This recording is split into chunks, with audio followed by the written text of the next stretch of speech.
Welcome back to our series on mastering your navigation software. In our last video, we laid the groundwork by plotting our waypoints and creating the basic structure of our route. If you missed that, I'll drop a link in the description below so you can get caught up. Today, we're taking the next crucial step and diving into the details. We're going to learn how to populate each leg of our journey with all the information we need to turn a simple line on a chart into a comprehensive, actionable passage plan. This is where the real magic happens, transforming our route from a rough sketch into a detailed guide for a safe and efficient voyage. So, let's get right into it and start adding those all-important leg details. Okay, let's select the first leg of our passage plan, from our starting point to our first waypoint. The first 10 most fundamental pieces of information we need to input are the course and distance. Your software will likely calculate the rhumb line or great circle distance and the initial bearing for you automatically, which is a fantastic starting point.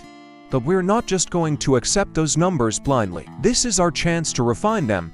For instance, the automatically plotted course might cut a corner a bit too close for comfort or pass over a known hazard. So, we'll manually adjust the course to steer. Think of it as the course to steer, the actual magnetic or true course you plan to have your helmsman or autopilot follow. We'll input that value right here. Next, we'll confirm the distance. Again, the software gives us a great baseline, but maybe we've adjusted our course to give a headland a wider berth. This will slightly increase the distance for that leg. It's important to make these small adjustments now because they add up over a long passage. Accuracy here is key to everything that follows. So, for this first leg, let's say our adjusted course is 085 degrees true, and the distance is a solid 12.5 nautical miles. We input those values, save them, and we've just defined the fundamental geometry of our first leg. Now, we'll repeat this process for every single leg of our journey, meticulously checking and entering the course and distance for each one. It might seem tedious, but this precision is what professional passage planning is all about. With our course and distance set for each leg, it's time to bring the element of time into our plan. This is where we input our plan speed. This is your speed of advance or saw. It's not necessarily your boat's top speed. It's the realistic average speed you expect to maintain for that specific leg, considering potential currents, sea state, and wind conditions. For this first leg, leaving the harbor, we might be a bit slower. Let's plan for a conservative 5 knots. As we get into more open water on leg 2, maybe we can bump that up to our typical cruising speed of 6.5 knots. Being realistic with your planned speed is critical. Overestimating your speed can lead to arriving at a tricky inlet in the dark, while underestimating it could mean you miss a favorable tidal gate. Once you enter your planned speed, the software does some beautiful calculations for you. It will instantly compute the estimated time for that leg. For our first leg of 12.5 miles at 5 knots, that's a simple calculation, 2.5 hours. The software plugs that right in, and here's where it gets even better. Based on your departure time, which we set up earlier, it will now calculate your estimated time of arrival, or ETA, for that first waypoint. This is incredibly powerful. You can now see, at a glance, what time you expect to be at each point in your journey. If you see an ETA that puts you in a difficult spot at a bad time, like arriving at a busy commercial port during rush hour, you can now adjust your plan. Let's look at how this works in practice. We've set our departure time for 0800. Our first leg takes 2.5 hours. So, our ETA for waypoint 1 is 10:30.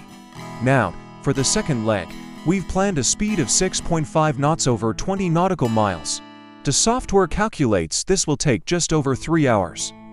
It automatically adds this to our ETA from waypoint 1, giving us a new ETA for waypoint 2 of around 13:35. See how it builds. Each entry informs the next, creating a detailed, time-based schedule for your entire passage. You're no longer just sailing from point to point, you're executing a timed plan. So, let's go through and populate this for our entire route. Leg 3 might be through an area known for adverse currents, so we'll dial our planned speed back down to 5.5 knots. Leg 4 is a nice, long open water stretch, so we can be optimistic and plan for 7 knots. For each leg, we enter the speed, and the software updates the leg time and the corresponding ETA. This is the core of a dynamic passage plan. It allows you to do what-if scenarios.